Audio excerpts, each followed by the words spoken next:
सुख समृद्ध विज्ञान चैनल के शुद्धी दर्शक जनों को मेरा संदेश है और मैं बार बार कहता रहता हूँ, मेरा हार्दिक अभिनंदन है इत्यादि इत्यादि। लेकिन कुछ बुरे अनुभवों से मुझे लगता है कि ये अभिनंदन करना और ये सब करना, इसका कोई मतलब नहीं रह गया है। अभी 2 वीडियो मैंने अपलोड किए थे जिनमें मैंने फिर से बहुत सारे लोगों के फ़ोन आए, रियायत की बात की गई। तो हमने भी सोचा चलो ठीक है, 3 दिन का समय दे देते हैं उनको। 30 तारीख लास्ट डेट थी। बहुत सारे फ़ोन आए, लोगों ने अकाउंट नंबर मांगा। अकाउंट नंबर लेकर के बैठ गए, कोई ट्रांजैक्शन नहीं किया, कोई उसमें भाग नहीं लिया। तो मैंने भी सोचा कि क्या ज़रूरत है, लोगों के साथ ये सब कुछ करने की क्या आवश्यकता है। जब लोगों में ही चेतना नहीं है तो वो क्या करेंगे, वो कुछ कर भी नहीं सकते। एक बार नज़र डालता हूँ कि दुनिया जानती है, डॉक्टर्स भी कहते हैं, धर्मगुरु भी कहते हैं, सभी लोग कहते हैं कि शराब पीना स्वास्थ्य के लिए हानिकारक है।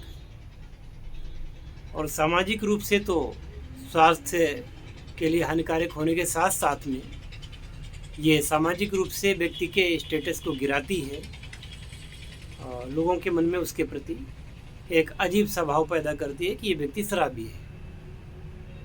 यानी कि सामाजिक सम्मान भी जाता है और स्वास्थ्य तो जाता ही जाता है और पैसे तो जाते ही हैं। अभी कुछ वर्षों पहले तक एक कंपनी थी भारत में, किंगफिशर, जिसका मालिक विजय माल्या थे। तो उन्होंने एक ऐसा ब्रांड बनाया था जो कि एक बोतल शराब उनकी किंगफिशर की बनाई थी उन्होंने, जिसका मूल्य 1 करोड़ रुपए रखा गया था। इसके बावजूद मतलब इस देश में और बाहर भी 1 करोड़ रुपए की बोतल पीने वाले लोग हैं, जीवित अवस्था में हैं। भाई क्या बात है, 1 करोड़ रुपए में जाने कितने परिवारों के जीवन सुधर सकते हैं, वो आप 1-2 बार पी करके वो ख़त्म कर देंगे। अपना अपना हिसाब किताब है। किसी भी गुटखा जो लोग खाते हैं उसके रैपर में बहुत एक गंदा सा चित्र बना होता है कैंसर के रोगी का, और उसमें लिखा होता है कि ये चबाना स्वास्थ्य के लिए हानिकारक है। और लेकिन लोग नहीं मानते, उसको खाते रहते हैं। तंबाकू के रैपर पर भी वही हाल होता है कि ये स्वास्थ्य के लिए हानिकारक है, लेकिन फिर भी लोग उसको छोड़ते नहीं। चाहे कुछ भी हो जाए, भारत में 25-24 लाख मौतें हर साल होती हैं, तो होती रहें, लेकिन वो नहीं छोड़ते। अनाप शनाप पैसा खर्च करते रहते हैं। और जिस काम को करना चाहिए, जिससे उनके जीवन का सुधार हो, जिससे उनको जीवन में सफलता मिले, जिससे उनके जीवन में खुशियाँ आवें, वहाँ पर बड़ी मीन मेख और बड़ा ही एक अविश्वसनीय कि ऐसा कैसे हो सकता है। अब ऐसे लोगों को कौन विश्वास दिला सकता है, और विश्वास दिलाने की ज़रूरत ही क्या है। ये तो अपना अपना प्रारब्ध है, जिसको भगवान ने जो करने के लिए भेजा है वो करेगा। अगर उनके जीवन में असफलता, दुख, तकलीफ ही लिखी है, तो कोई भी व्यक्ति उनको क्या बता सकता है, उनका कष्ट कैसे दूर कर सकता है। यही सब सोच करके मन में थोड़ी सी दिक्कत ये हुई कि देखिए, वो भी लोग अपना समय बर्बाद करते हैं, फ़ोन पे बात करते हैं, व्हाट्सएप पर चैट करते हैं, फिर अकाउंट नंबर मांगते हैं, इसके बाद में भूल जाते हैं। तो ज़रूरत क्या है अकाउंट नंबर लेने की? तो ऐसे लोगों के लिए उचित सलाह यही है कि वो संपर्क ही ना किया करें, क्योंकि मुझे वो अपना टाइम तो ख़राब कर ही रहे हैं, तो हमारा भी टाइम ख़राब करते हैं, दिक्कत होती है। और कुछ लोग ऐसे हैं जो कि सामान ले करके 1.5-2 महीने 4 महीने पहले से कुछ लोगों ने सामान लिया, प्रयोग नहीं किया, घर में उसको रखे हुए हैं। अब वो घर में रखने से तो आपको कोई फ़ायदा होने वाला नहीं है। अगर उस पर प्रयोग करते तो उसका कुछ आपको निष्कर्ष निकलता। तो ऐसे लोग भी क्या करेंगे जीवन में?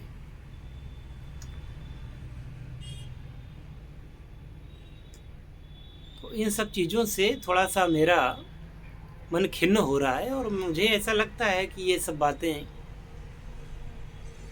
किसी को ना ही बताई जाएं, इसी में अच्छा है। क्योंकि जब इतना विश्वास और इतना ये सब भरा हुआ है, तो किसी के लिए कुछ भी करना क्या ज़रूरत है।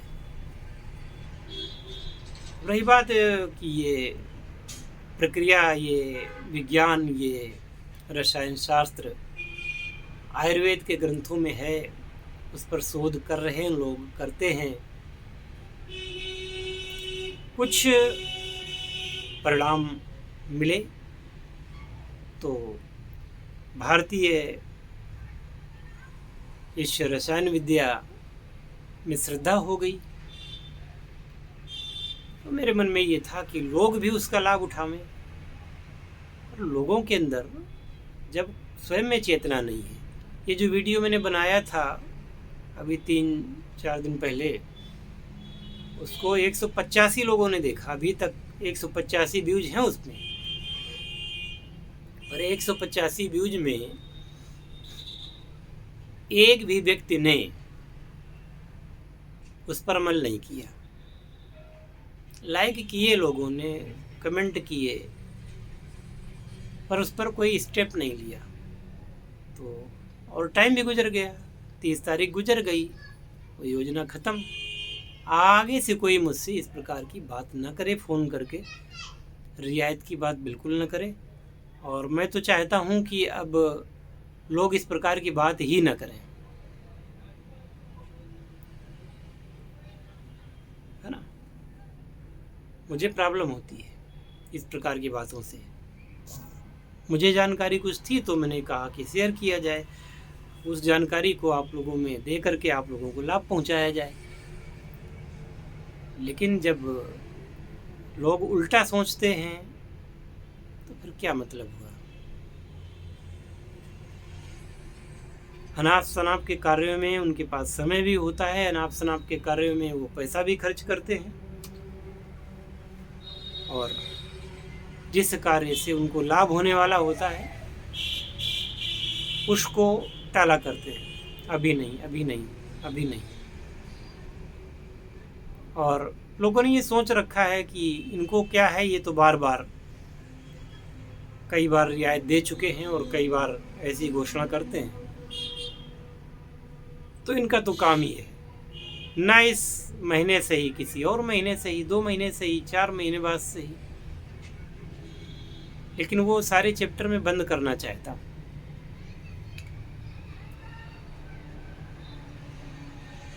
वो सारे चैप्टर मैं इसलिए बंद करना चाहता हूँ कि जब बात की लोग वैल्यू करें तो उस बात को रखा जाए। जब किसी बात की वैल्यू नहीं है, नहीं समझते लोग, तो ऐसे लोगों के साथ क्या किया जा सकता है?